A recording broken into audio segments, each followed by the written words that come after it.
Hello and welcome to a special edition of the I Want to Know podcast. I'm Josh Spector. I am your host. I also write the For the Interested newsletter, which you can check out at fortheinterested.com/subscribe. Sign up for free and you'll get a weekly dose of proven strategies to grow your audience and business. Now, typically on this show, as you know, if you've been listening, I bring on a guest who asks me 3 questions about audience and business growth. We discuss them each for 10 minutes and everyone, hopefully, learns something. But today will be totally different because as hard as it is to believe, this is the 26th episode of this show. Time flies when you're recording a podcast, everyone. To celebrate the first 25 episodes we've recorded, I thought it would be fun to do something special. So here's what I came up with. I went through all the episodes we've done so far and pulled a valuable, actionable 1 to 2 minute clip from each. What you're about to hear is a clip from each episode with a quick intro from me before each one. It's a great way to learn a ton in a short amount of time, see what you may have missed if you just discovered this podcast recently, or just refresh your memory about that thing you wanted to do but haven't gotten around to doing yet. Okay, one final thing before we jump into the clips. If you find my podcast helpful, please do me a favor. Tell people you know about it. This episode, available on every podcast platform or my YouTube channel, is the perfect way to introduce people to this show. Send them the link, post it on your social media accounts, share it in your newsletter, mention it in your podcast, scream about it from the rooftop of your house, whatever you want to do. Just please help spread the word. Leave a rating and review on your favorite podcast platform, whatever you choose to do to help tell people about it. I truly appreciate your support will help the show grow and continue to get even better as we move forward. So with that out of the way, let's get to the good stuff. Here is the best of the I Want to Know podcast so far. Episode 1 of this podcast was basically me talking about what I hoped the show would become. If you're curious to hear how I thought about things pre-launch, it's worth going back to check out. But it doesn't make for the best clip, so I'm not going to pull a clip for this best of episode. Instead, let's start with episode 2. In that episode, photo organizer Marcy Brennan asked me how to get her clients to sign up for a recurring offer. As we got into it, I realized she was making one crucial mistake that was holding her back. I said something in this episode that literally made her say, wow, and oh my God, here it is.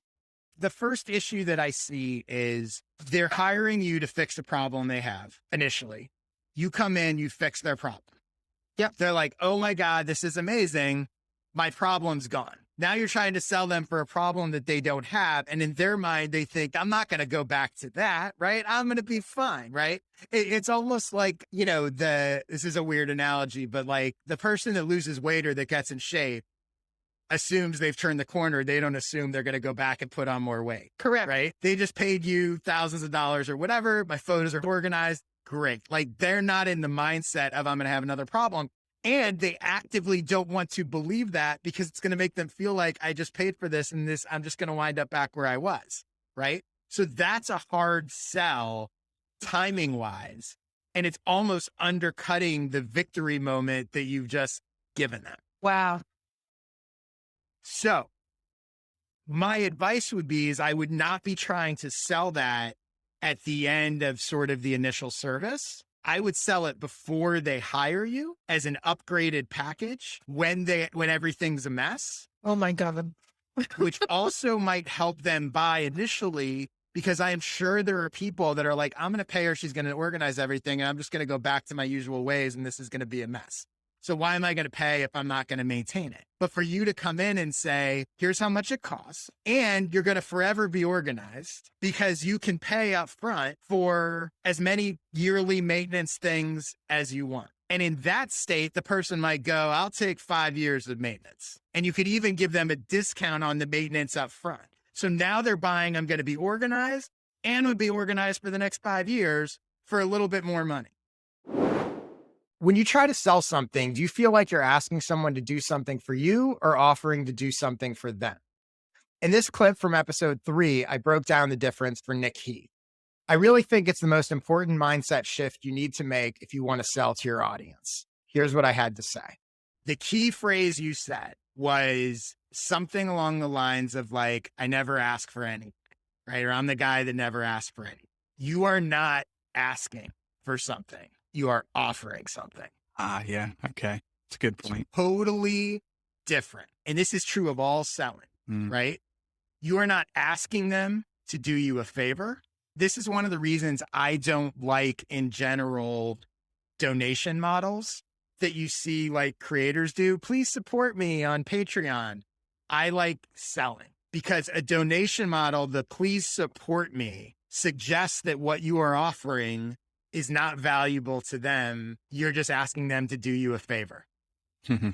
You're not asking anyone to do you a favor. You're saying, I've got this other thing here that's different, that's bigger, that's whatever, that's more specific. I'm offering you this thing that's valuable, more valuable than what you'll pay for it. If you want it, buy it. Great. If you don't, that's cool too. I'm still over here giving you the free stuff. When you feel like you are asking people to do something for you, that leads to you feeling insecure. That leads to you feeling cheesy. In your mind, they're doing you a favor. People that buy from me are not doing me a favor. I'm doing them a favor. In episode 4, Fab Giovanetti set me up to go on one of my favorite rants. It's a lesson I learned the hard way, but one many people who work for themselves struggle to learn. Here it is. What's interesting is people go into business for themselves a lot of times because they want control and freedom. I don't want to have to answer to a boss. I want to structure my day how I want to structure it. I want to work on the projects that I want to work on, all of that stuff, right? That's a big part of why they go into it. But then once they go into it, they don't take advantage of any of those things. And in a lot of times, they actually punt they wind up with less control than they had working for someone or working for a company, right? And the reason they don't take advantage of it is because they don't feel like they can. They go from having one boss to, let's say they're working with clients. They go from having one boss to having 5 clients who they treat like those 5 clients are their boss. So what winds up happening is they start to feel pressure to make things work on their own, which leads them to give up even more control. Oh, but if I want clients or I need clients, I have to do calls when the client's ready. And I have to, I have to take any job that comes my way because what if another job doesn't, what if there's not another job around the corner? And it's fascinating. Here's a question worth asking yourself. Have the people you're learning from actually done the things they're telling you to do? In this clip from episode 5 with Amanda Natividad, I talk about the difference between primary and secondary sources of expertise. Have a listen. Anyone can go out and write a blog post, post a video telling you how to do something. Here's how to grow your audience. Here's how to grow your business. Here's how to write a landing page. Here's how to sell more stuff. Here's how to, do whatever. If you apply that primary source concept to that, it's interesting to look at that and go, well, are they sharing advice because they've actually done it and they're sharing what they actually did? Or they just read a bunch of people who said, here's what they did, and they're regurgitating that.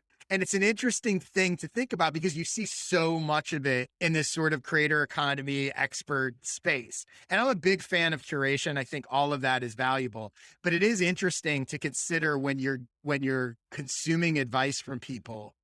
Are they a primary source? Essentially meaning, have they actually done it, right? Are they telling me how they actually got 1,000 subscribers? Or are they just saying, this is in general how you do it? They're a secondary source in that version versus a primary source.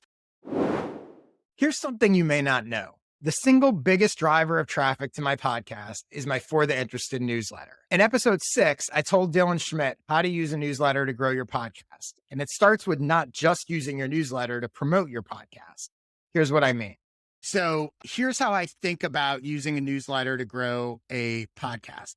The first piece of advice is the newsletter should not be about your podcast. To some people, this seems really counterintuitive. To other people, it seems sort of obvious, but I think what most podcasters do when they hear start a newsletter or start an email list, the obvious thing to do is it's about the show. If it's the digital podcaster podcast, it's the digital podcaster podcast newsletter, right?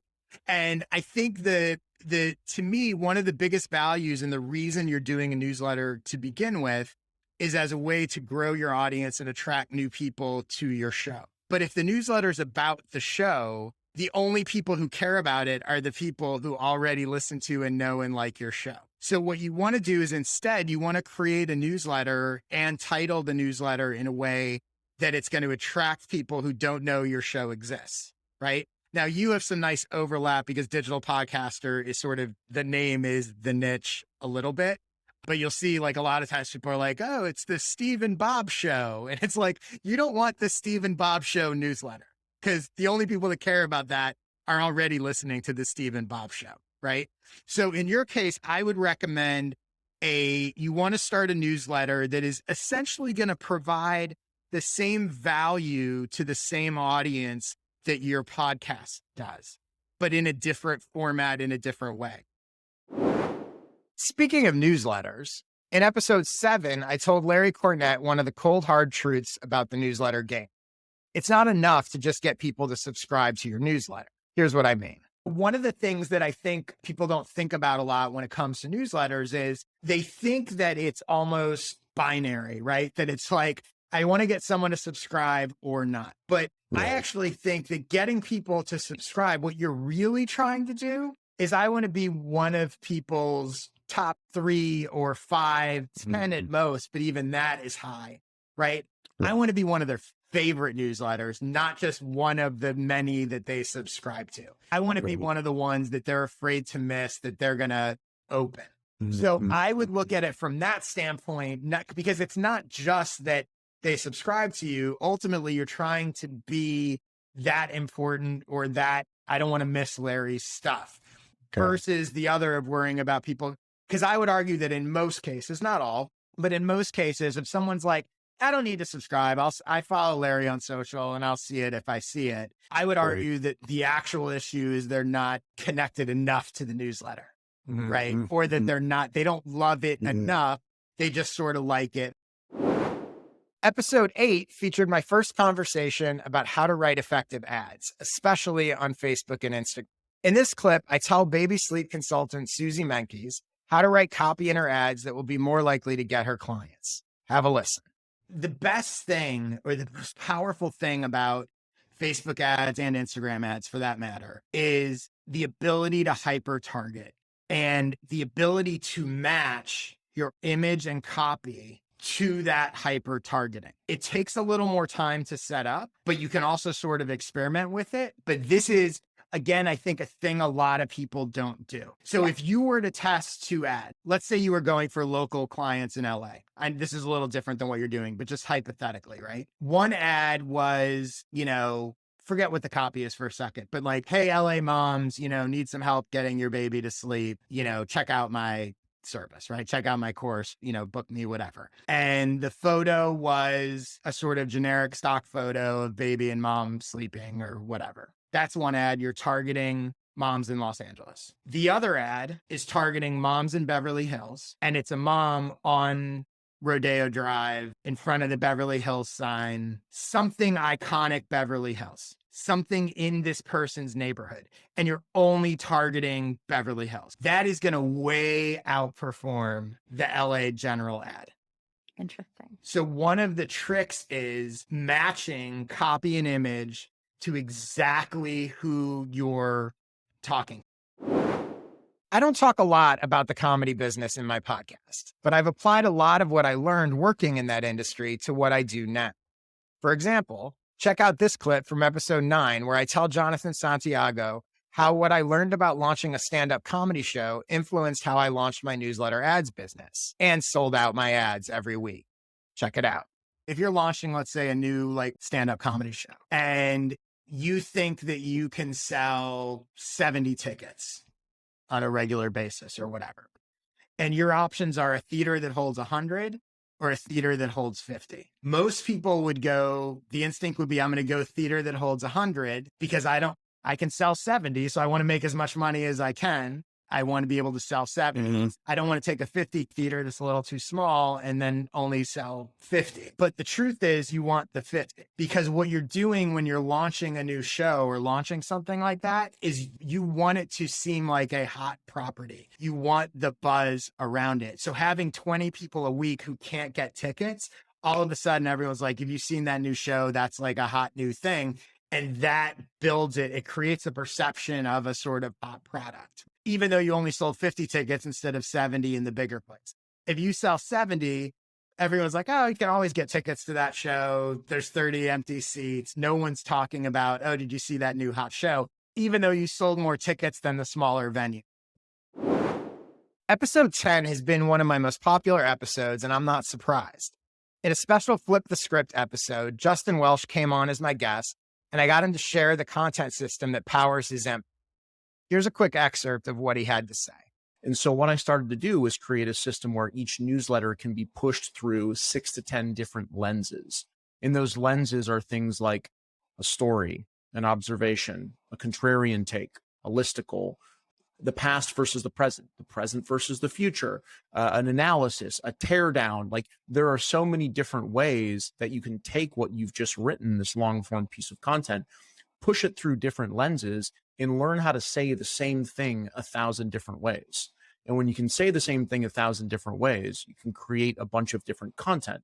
Plus, you're also helping people who learn different ways, right? Some people like motivational stories. Other people like step-by-step educational guides.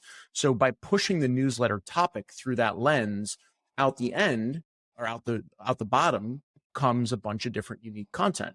Well, okay, that's 20 different ways to create 20 different pieces of content. What about the Twitter thread? Well, instead of writing a brand new Twitter thread, why not take the newsletter, copy and paste it, chunk it down, give it headers and subheaders, and turn the entire written piece of content into its own Twitter thread? So then it's like, I push it through that lens.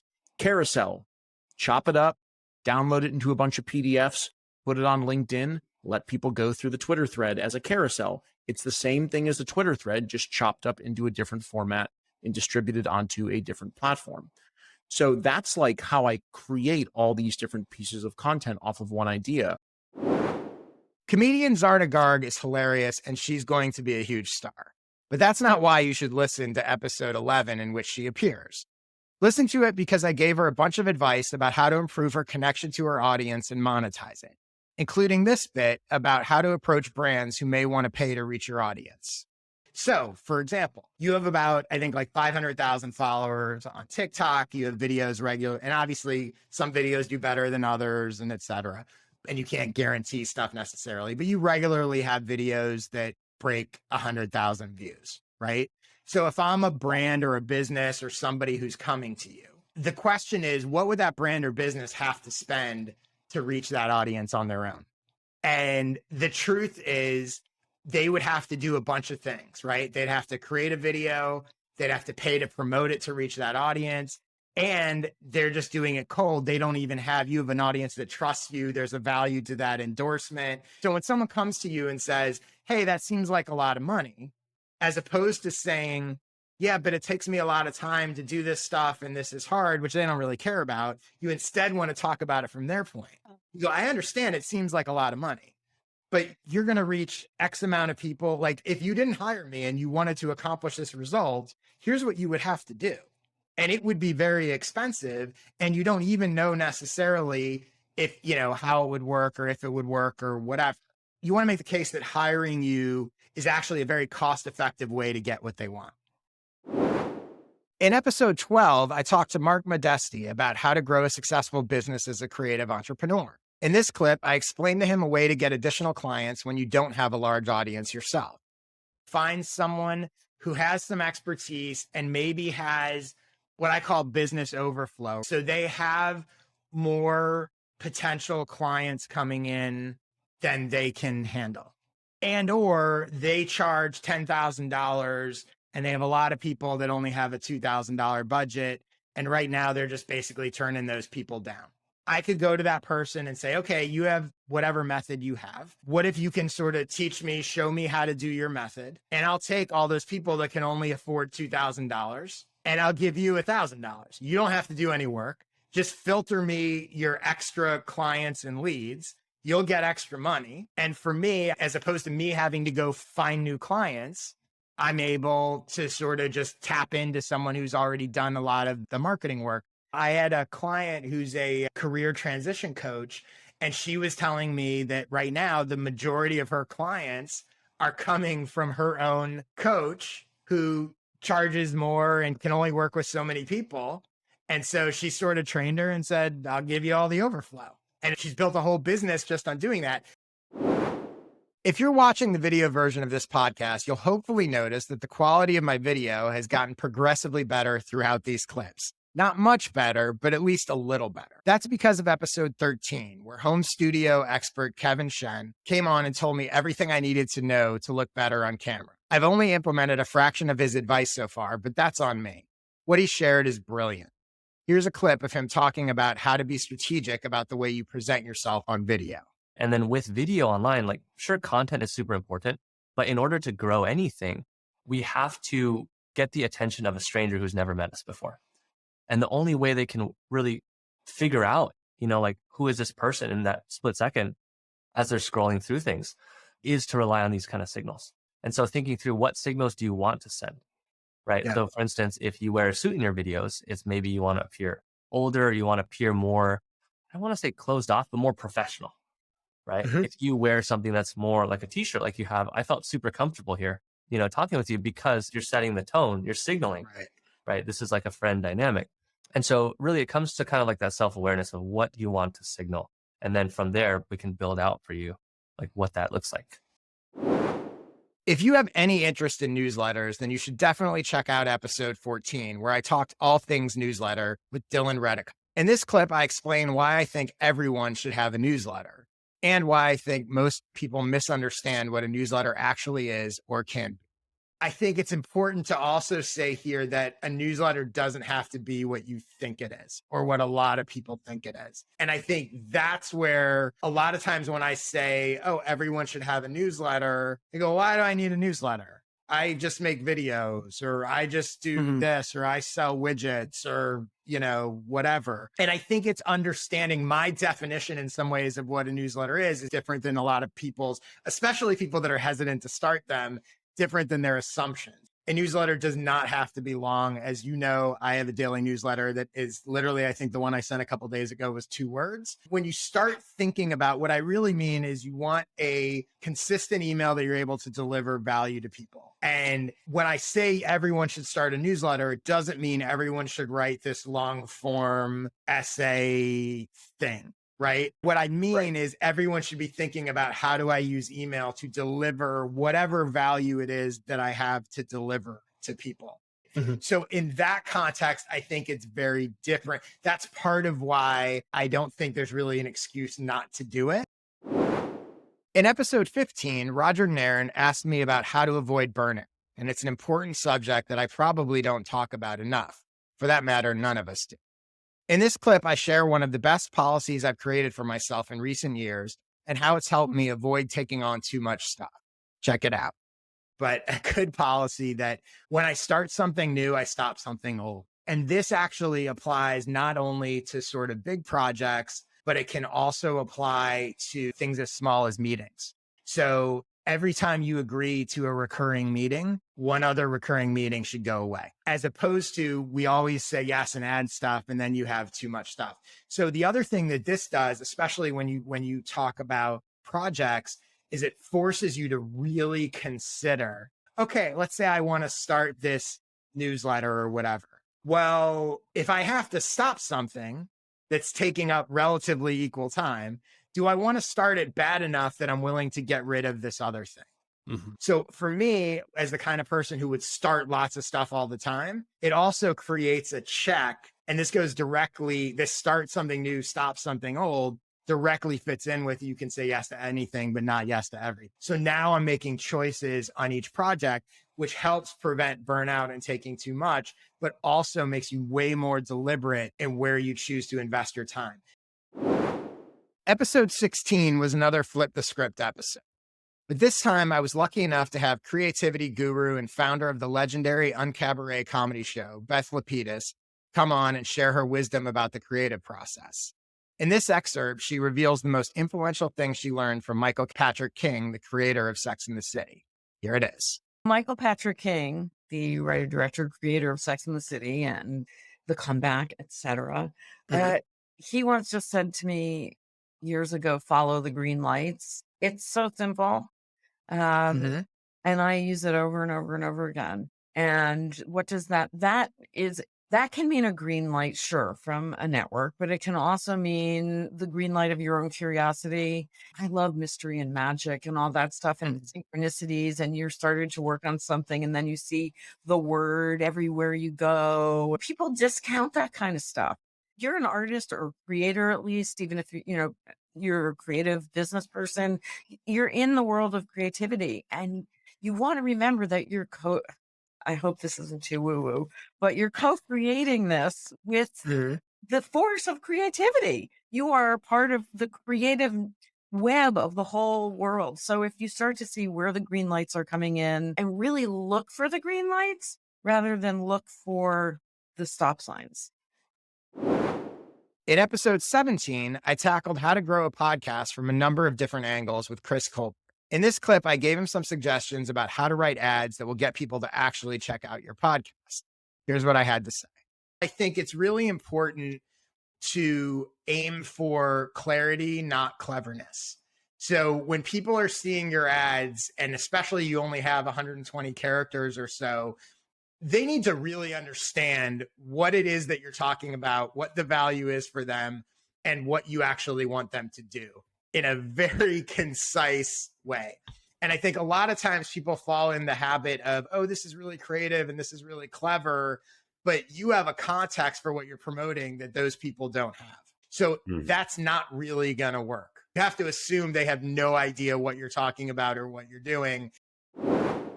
Okay, let's talk about book publishing. If you have any interest in writing a book, I feel confident saying that episode 18 with publishing expert Jane Friedman is a must listen. In this clip, she talks about how to figure out if now is even the right time for you to write a book or not. Check it out. Is a book my next best step at this moment in time? I think that particularly applies to nonfiction authors more so than fiction. With nonfiction folks, often a book is not their next best step. A book performs well when it acts like an exclamation point at the end of a very long conversation you've been having with your readership or potential readership, a conversation you've probably been having for years. So I recommend undertaking a book when it appears blatantly missing from what you offer. When people are asking for it, where's the book? And I don't mean family and friends who will say that every time you go out for drinks. Why don't you write a book? Ignore those people. They don't know how much work it is. You say you're a writer, but where's your book? Those people are terrible. So the people who are your fans that are otherwise strangers to you and they're asking for a book, that's a great sign. A book is your next best step. Where writing and publishing a book is almost an act of service. They say your episodes are like your children and you should love them all equally, but screw that. Episode 19 was one of my favorites. In it, I helped KP figure out how to build his coaching business. And in this clip, I explain how you need to align your content with your eventual sales pitch. Have a listen. If you want coaching clients, part of the argument that you're making, sort of drawing a line in the sand, not in a combative way, but you're essentially saying, look, the reason people should hire me as a coach is because it's going to be the most effective or the quickest, the easiest, the combination of this is the best way to help you get what you want and get from point A to point B. You want to make that case in your own content, in the presentation of your coaching. It's not just, hey, I can help you in this way. There's a reason that I'm choosing to help you in this way because I believe this is a more effective way than a course, than reading a book, than consuming content, right? So you're making a case and an argument there so that it's not just, hey, I'm offering this result to these people, but there's a reason why I'm offering it in this format. And that will resonate highly with some people. Yeah. And with other people, it won't resonate at all. But that doesn't really matter because what you're trying to do is not be an okay option for lots of people, trying to be the perfect option for some people. It's interesting listening back to episode 20 now that the future of Twitter as a platform is a bit up in the air. In this clip from my conversation with Leo Notenboom, I explain how I think about building on rented land and growing audiences on social media platforms in general.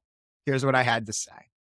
I never view building on a platform I don't own as the sort of hub or main goal. My main goal is never Twitter followers. I have a YouTube channel now. I want YouTube subscribers. My main goal is not YouTube subscribers. My main goal is always to build my email list and newsletter. That's the hub of what I am building. So I think for me, what I recommend, and that's the same approach I recommend for most people, it's really important that everything I'm doing is optimizing for that. So I'm going to use Twitter. I'm going to use YouTube. I'm going to use some of these platforms, but ultimately it's to drive into the stuff that I own. It's not just to build the follower count on those platforms because you are vulnerable. As a guy who had zero experience with YouTube when I launched this podcast, it was awesome to have the chance to interview a true YouTube expert in episode 21.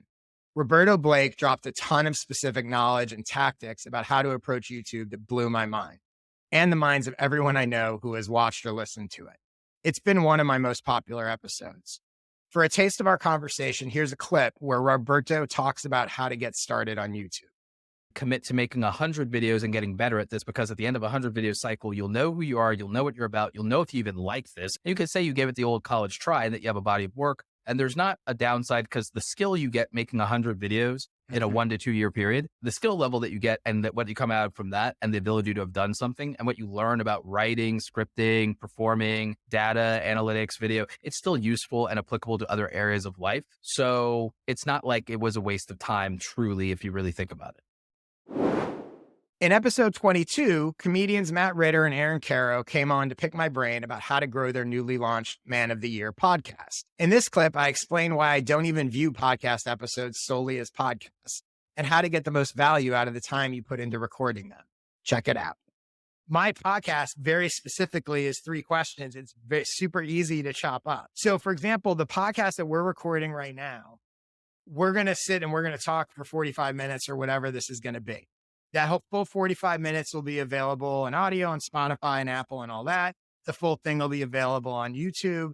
There will have to be 3 different videos of each of your individual questions available on YouTube, each titled based on that topic. So almost treating them as if they're separate content. There'll also be short highlight clips on Twitter and LinkedIn, which is what I use. I don't use the other stuff. Stuff I say or you say will be turned into tweets, social posts, maybe even blog posts. It might be repurposed with other episodes I do that relate to podcasts. And just here's a bunch of podcast tips. Plus a bunch of this stuff will wind up on my newsletter. Some may wind up in products I sell. So while this is a podcast that I'm doing, I just think of it as a way to capture and create content that then's going everywhere. Yeah, I'd love to have people download it and listen to it, whatever. But my main goal is I want them to see it, consume it, connect to it, share it, whatever. I love Twitter, so it should be no surprise that I loved having an excuse to share my best Twitter advice in the conversation I had with Jamie Northrup in episode 23. In this excerpt, I explain my take on the quantity versus quality question when it comes to what and how often to tweet.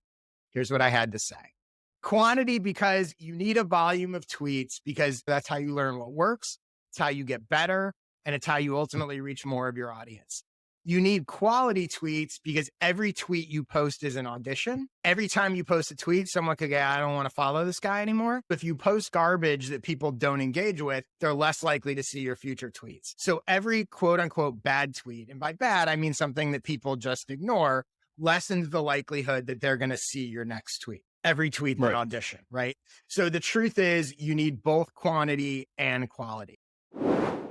In episode 24, productivity expert Kay High came on and gave me a look inside his brain, figuratively, not literally. The episode is packed with wisdom from Kay, but I also managed to slip in an example of how I've boosted my own productivity when it comes to driving sales of my products. Here's a look at what I did and how I did it. One of the things that I did, and it was so obvious, and this goes to your point of take some time to think, right? It was so obvious in retrospect, is I set an autoresponder email. So now when someone subscribes to my newsletter, 30 days after they've subscribed, you get an email that says my 1-month anniversary gift to you. And they get this email and it basically says, hey, if you want a discount on any of these products, let me know. Appreciate you being here for a month. And so that runs automatically. And now it's driving sales automatically. The 10 minutes maybe that it took me to create that email now ensures that everybody that comes into my newsletter after 30 days is going to at least be aware that promotion is now on autopilot. And again, all it took was coming up with the idea in 10 minutes to set it up. So 5 minutes of thinking, 10 minutes of execution. And then this flywheel, probably not a massive source of revenue, but this little flywheel of extra income. Yeah. And it trickles in. And I think the other thing it does for me is it removes that feeling in the back of my mind of I'm not promoting enough. At least I'm doing something. And that brings us to my most recent episode, episode 25. In that episode, I spoke with Tatiana Figueredo all about ways to optimize her business, including my take on how to use lead magnets to grow your audience. Or more specifically, the biggest mistake most people make when using a lead magnet.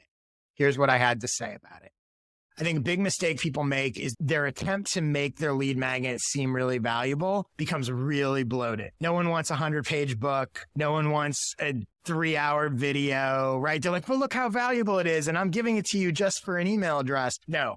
Go the opposite route, make it extremely simple, actionable, and something that gives people an easy, quick win. That's the best thing you can do. They're more likely to download it to give you their email address. I'm not going to read this ebook like for 40 pages, but like, oh, it's a 1-page thing. I'll look at that. Yeah, I want to see that. Templates, resources, something they can use, not just information, but something they can use and do really quickly. Well, there you have it. I hope you found these clips from my first 25 episodes helpful. If so, I'd love it if you tell other people you know about this podcast and share it with them. Also, if you'd ever like to be a guest on the show and come on and ask me 3 questions, go to joshspector.com/questions to apply. I'd love to chat with you on a future episode. Thanks again for your interest, and here's to the next 25 episodes. See you next week.